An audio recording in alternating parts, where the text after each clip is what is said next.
함께 봉독하실 말씀은 히브리서 3장 1절에서 6절입니다. 히브리서 3장 1절에서 6절 말씀을 찾으신 후에 봉독하겠습니다.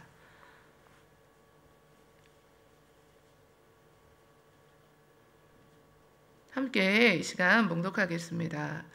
그러므로 함께 하늘의 부르심을 받은 거룩한 형제들아, 우리가 믿는 도리의 사도이시며 대제사장이신 예수를 깊이 생각하라. 그는 자기를 세우신 이에게 신실하시기를 모세가 하나님의 온 집에서 한 것과 같이 하셨으니, 그는 모세보다 더욱 영광을 받을 만한 것이 마치 집 지은 자가 그 집보다 더욱 존귀함 같으니라. 집마다 지은 이가 있으니 만물을 지으신 이는 하나님이시라. 또한 모세는 장래 말할 것을 증언하기 위하여 하나님의 온 집에서 종으로서 신실하였고, 그리스도는 하나님의 집을 맡은 아들로서 그와 같이 하셨으니, 우리가 소망의 확신과 자랑을 끝까지 굳게 잡고 있으면 우리는 그의 집이라. 아멘. 예수를 깊이 생각하라 라는 제목을 두고 하나님 말씀 함께 나누시겠습니다. 하루가 24시간인데요. 우리는 하루 중 얼마나 예수님에 대해서 생각을 할까요? 어떤 신학생이 있었는데 선생님을 찾아갔습니다. 그러자 선생님은 물이 가득 들어있는 그릇 하나를 주면서 물 한 방울도 흘리지 말고 동네 한 바퀴를 돌아서 오라고 했습니다. 이 학생은 이해할 수가 없었겠죠.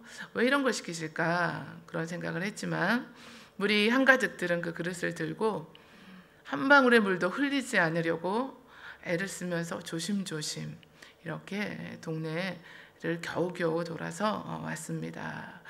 너무나 힘이 들었습니다. 이렇게 돌아온 학생에게 선생님은 이 물그릇을 들고 동네를 돌면서 몇 번이나 예수님 생각을 했는지 물어보았습니다. 그런데 학생이 생각해 보니까 자신이 들고 있는 이 그릇에 온통 신경 쓰면서 물을 흘리지 않으려고 하다 보니까 거기에만 집중해서 자신이 한 번도 예수님 생각을 하지 못했다는 것을 깨달았습니다. 제가 이렇게 물그릇에 신경 쓰다 보니까 한 번도 예수님 생각을 하지 못했습니다 라고 대답했습니다. 그러자 그 선생님은 이렇게 이야기해 주었는데요. 물이 든 이 작은 그릇 하나가 예수님 생각을 한 번도 하지 못하도록 한 것처럼, 우리가 사는 이 세상에는 우리의 생각과 마음을 빼앗는 것들이 너무도 많이 있는데, 이 사실을 꼭 기억해서 임한다면은 하루하루의 삶을 살아가고 또 공부한다면 하는 공부를 의미 있게 잘 마칠 수 있을 거다라고 권면해 주었습니다. 생각은 이처럼 중요합니다. 우리가 생각의 씨앗을 뿌리면 행동의 열매를 거두게 됩니다.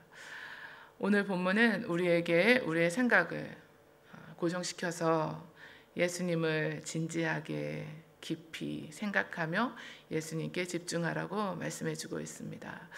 그러므로 함께 하늘의 부르심을 받은 거룩한 형제들아, 우리가 믿는 도리의 사도이시며 대제사장이신 예수를 깊이 생각하라고 하셨습니다. 예수님을 사도와 대제사장으로 부르고 있는데요.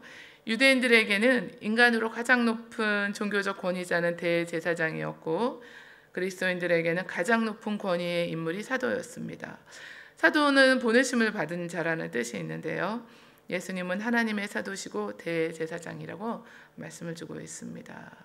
당시 유대인들이 숭배의 대상으로 삼았던 천사들보다도, 또 이스라엘의 위대한 지도자로 민족의 영웅으로 여기는 모세보다도 뛰어난 구원자 되시는 하나님의 아들 되신 예수 그리스도께 생각을 집중하고 마음을 집중하고 주의 깊게 예수님 한 분만을 생각하라고 말씀을 주고 있습니다. 성도들을 가리켜서 함께 하늘의 부르심을 받은 형제들이라고 부르는데요. 성도는 하나님의 부르심을 받아서 세상과 구별된 거룩한 자들입니다.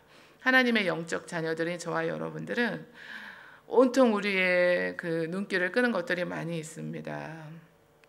제가 지난주에 며칠 휴가를 이렇게 얻어 보니까요, 가서 보니까 얼마나 볼 게 많고 놀 게 많고 마음을 빼앗길 것들이 많은지 그것을 다시 느꼈습니다. 늘 교회하고 집만 왔다 갔다 하잖아요.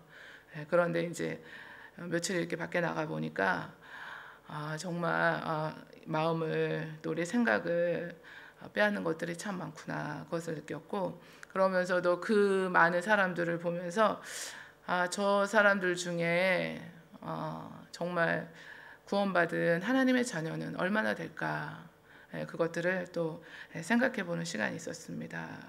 또 그런데 그 가운데서 또 복음을 전하시는 분들이 있더라고요. 가운데 한 가족이 나와서 이렇게 복음을 전했는데 이렇게 팻말을 목에다 걸고서는 예수님에 대해서 또 이렇게 전하는 모습을 보았습니다. 그 많은 사람들이 스쳐 지나가면서 예수님을 믿고 정말 구원받은 영혼들이 되어야 할 텐데, 그런 생각을 했습니다. 우리의 신앙의 고백에 사도이시며 대제사장이신 예수를 깊이 생각하라고 하신 이유는 어디에 있을까요? 히브리서는 그러므로 우리는 들은 것에 더욱 유념함으로 우리가 흘러 떠내려가지 않도록 함이 마땅하다고 했습니다. 믿음에서 떠나서 표류하지 말라고 경고의 말씀을 주고 있습니다. 믿음에서 떠나서 떠내려가지 않도록 예수를 깊이 생각하라는 것입니다. 다시 유대교로 되돌아가려는 그들에게 믿음의 대상인 예수님에 대한 신앙을 다시 고백하면서 신앙을 굳게 지킬 것을 말씀해 주고 있는 겁니다. 저희들에게 주는 말씀인데요. 복음에 대한 박해, 이단들의 가르침에 미혹되고 믿음을 잃어버리고 표류하는 사람들이 그 당시에 있었습니다. 그들로 하여금 끝까지 믿음을 지켜야 한다고 고면해 주고 있습니다. 우리가 예수님 한 분께 집중할 때 이처럼 세상 유혹에 빠지거나 또 거짓 가르침들이 많이 있는데, 지금도 호주의 이단들이 또 우리 시드니에도 많이 들어와 있다고 들었습니다. 우리 모두가 믿음의 주 온전케 하신 주님 한 분께만 집중하고 거기에 마음을 둘 때 하늘의 부르심을 받고 이 세상을 떠나서 영원히 주님과 함께 할 그때까지 우리가 예수님께 집중한다면, 예수님에 대한 모든 것을 우리가 묵상하고 살아간다면 우리가 끝까지 주님을 놓치지 않고 우리의 신앙이 흔들리지 않게 될 것입니다. 우리는 예수님의 삶과 전하신 말씀, 또 그리고 예수님의 죽으심과 또 부활, 또 승천, 다시 오실 주님에 대해서 늘 열심히 생각하셔야 합니다. 저와 여러분은 지금 무슨 생각을 열심히 하고 계신가요? 우리가 가장 관심 있는 것들을 생각하겠죠. 우리가 소중하게 생각하는 것들을 깊이 생각할 것입니다. 예수님을 깊이 생각하고 바라보지 않으면 우리는 다른 것에 이제 우리의 마음을 빼앗기게 되고, 또 우리의 신앙이 쉽게 흔들리게 되고, 감정에 따라서 또 흔들리며 사랑과 환경에 흔들리게 됩니다. 믿음의 주 온전케 하시는 그래서 예수를 바라보자. 저는 그 앞에 있는 즐거움을 위하여 십자가를 참으사 부끄러움을 개의치 아니하시더니 하나님 보좌 우편에 앉으셨느니라. 너희가 피곤하여 낙심치 않기 위하여 죄인들이 이같이 자기에게 거역한 일을 참으신 자를 생각하라고 말씀해 주셨습니다. 예수님께서 이 땅에 오신 목적을 갈라디아서는 그리스도께서 하나님 곧 우리 아버지의 뜻을 따라 이 악한 세대에서 우리를 건지시려고 우리 죄를 대속하기 위하여 자기 몸을 주셨다고 하셨습니다. 예수님께서 십자가에서 자기 몸을 내어주신 것은 이 악한 세대에서 우리를 건지시려고 함이었다고 말씀해 주셨습니다. 어느 종교나 구원이 있다고 말하는 사람들이 있고, 꼭 예수를 믿어야 구원을 받느냐고 반문하는 사람들도 있지만, 예수님 외에는 구원을 얻을 만한 다른 이름을 주신 일이 없습니다. 우리의 구원자 되신 예수님을 깊이 생각할 때, 우리가 기쁠 때는 또 그 기쁜 상황 가운데서 기뻐하면서, 또 어려운 일을 지나갈 때는 그 어려움 속에서 그 상황을 뛰어넘으면서 우리의 삶은 시험을 이기게 되고, 주님이 주시는 그 위로와 기쁨과 주님의 사랑으로 인해서 우리가 더욱 승리하며 감사가 넘치는 삶을 살아가게 되시는 줄 압니다. 우리 주님을 깊이 생각하고 살아간다는 것은 또 무슨 뜻이 있을까요? 예수를 깊이 생각하라 그렇게 말씀해 주셨는데, 그러면 우리가 예수님을 생각하고 집중하는 것에만 그칠 것이 아니라 주님이 살아가신 그 삶처럼 늘 아버지의 뜻대로 하신 그 주님, 내 뜻을 내려놓고 주님 뜻에 순종하시고 또 자기 몸을 십자가에 내어주신 주님처럼 우리 역시도 날마다 주님의 그 모습을 닮아서 순종의 삶을 살아가시기를 원하시는 줄 압니다. 구약 시대에는 하나님께서 모세보다 더 크게 쓰신 인물도 없었을 것입니다. 하나님께서 모세와 특별한 방법으로 만나셨고 이스라엘에게 율법을 주셨을 정도로 모세는 특별한 인물이었습니다. 모세가 집으로 비유된다면 그리스도는 그 집을 지으신 분으로 비유될 수 있습니다. 그는 모세보다 더욱 영광을 받을 만한 것이 마치 집 지은 자가 그 집보다 더욱 존귀한 것 같다고 하셨습니다. 유대인들이 숭배했던 천사들보다 절대시하는 모세보다 우월하신 예수 그리스도를 깊이 생각하라는 것입니다. 초대교회 신앙의 고백의 대상이 예수님이셨고 힘써서 전파하고 가르친 복음의 내용이 또한 예수님이셨습니다. 당시 수신자들이 여러 가지 시험을 당했는데요. 우리도 이 세상 사는 동안에 이처럼 여러 가지 시험이 다가옵니다. 그러나 주님께서 친히 시험과 시련을 당하시면서 그 모든 고통과 힘들고 괴로운 그 모든 상황 가운데서 주님이 친히 승리를 하셨습니다.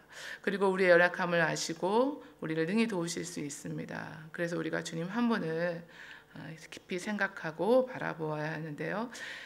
육신의 배고픔의 고통을 주님께서 당하셨는데요. 성령님께 이끌려 마귀에게 시험을 받으러 광야로 가서 40일을 밤낮으로 금식하신 후에 줄이셨습니다.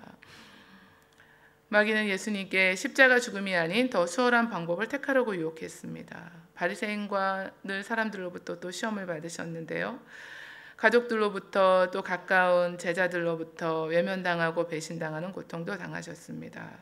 십자가 죽음 앞에서 주님의 고통은 마음이 심히 고민하여 죽게 될 정도였습니다. 그런 반면에 예수님이 베푸신 그 기적과 능력으로 인해서 예수님을 왕으로 삼으려고 하는 일들도 있었습니다. 억지로 붙들어서 임금으로 삼으려는 줄 아시고 다시 혼자 산으로 떠나가셨습니다. 세상에서의 그 받는 인기와 또 그 찬사가 어떤 것인지도 겪으셨고 사람을 의지하지 않으셨습니다. 이 땅에서 예수님의 삶은 시험과 시련에 반복된 삶이었는데요. 제자들에게도 너희는 나의 모든 시험 중에 항상 나와 함께한 자들인즉 나의 모든 시험이라고 말씀을 해주셨습니다. 그러므로 예수님은 시험을 받고 고난당하는 우리들을 능히 도우실 수가 있습니다. 우리도 여러 가지 시험을 겪으시잖아요. 또 2023년에 또 현재 오늘에도 우리가 갈등하는 일들이 있습니다. 또 믿음의 그 연약함 때문에 흔들릴 때도 있습니다. 그러나 주님께서 우리 모두를 아시고 우리의 상황을 아시고 이 모든 것을 다 경험하시고 승리하신 주님께서 우리를 도우시고 붙들어 주십니다. 복음이신 예수님 한 분께 우리가 예수님을 깊이 생각하고 예수님을 붙들고 바라볼 때 우리도 능히 복음의 능력으로 일어서게 하십니다. 우리에게 있는 대제사장은 우리의 연약함을 동정하지 못하실 리가 아니요 모든 일에 우리와 똑같이 시험을 받으신 이로되 죄는 없으시니라. 그러므로 우리는 긍휼하심을 받고 때를 따라 돕는 은혜를 얻기 위하여 은혜의 보좌 앞에 담대히 나아가라고 말씀해 주셨습니다. 구약시대 대제사장들은 백성들을 대신해서 속죄제를 드리는 중보자이기 때문에 없어서는 안돼 중요한 사람들이었고 하나님을 섬기고 그 앞에 나아가는 또 백성들의 중보자였습니다. 거룩한 직분이었고 아무나 대제사장이 될 수 없었고 오직 아론의 자손만 가능했습니다.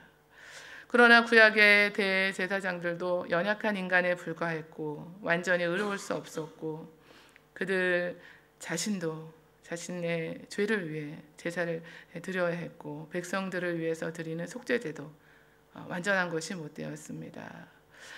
정해진 때마다 계속해서 속죄제를 드려야 했습니다. 그러나 예수님께서 짐승의 피가 아니라 예수님의 그 보혈로 예수님의 피로 영원한 속죄를 이루셔서 단번에 성소에 들어가셨다고 히브리서는 말씀을 합니다. 우리를 위하여 휘장 가운데로 새롭고 산 길을 열어 놓으셨습니다. 주일에 저희들이 보혈을 지나 하나님 품으로, 보혈을 지나 아버지 품으로 한 걸음씩 나가는 그 찬양을 드리는데 마음에 정말 감동이 있었습니다. 우리가 예수 그리스도의 그 보혈로, 예수 그리스도의 십자가의 그 흘리신 그 보혈의 공로 때문에 오늘도 이처럼 하나님께 나아갑니다. 하나님의 자녀가 된 것입니다. 이같이 가장 큰 은혜를 입은 우리들이 하나님 앞에, 그 보좌 앞에, 또 우리를 위해 대언하시며 지금도 우리의 죄와 허물을 가려주시는 대제사장 된 우리 주님께서, 하늘과 땅의 모든 권세를 가지신 우리 주님께서 우리와 늘 함께 하신다는 사실이 또 우리들에게 담대함을 주고, 또 우리들의 소망이 주님께 있고 구원에 대한 소망을 우리가 확실히 붙들고 예수님을 깊이 생각하시고 더욱 사랑하시며 2023년 우리에게 다가오는 여러 가지 그 시험 가운데서도 믿음을 지키고 또 유혹 가운데서도 세상을 바라보지 않고 주님께 순종하고 주님께만 소망을 두고 나아가시는 저와 여러분들의 삶이 되시기를 소망하며 기도합니다.